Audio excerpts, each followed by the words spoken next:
دلوقتي محكمة الجنايات أصدرت حكم الإعدام لازم يكون بإجماع الآراء.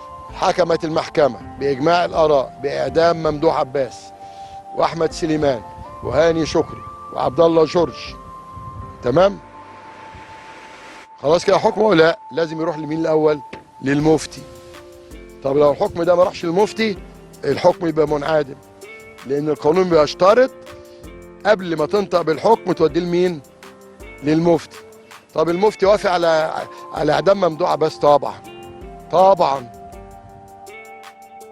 لازم ده في ناس ماتت من الشركه بتاعته عشان الادويه والحقن. طبعا.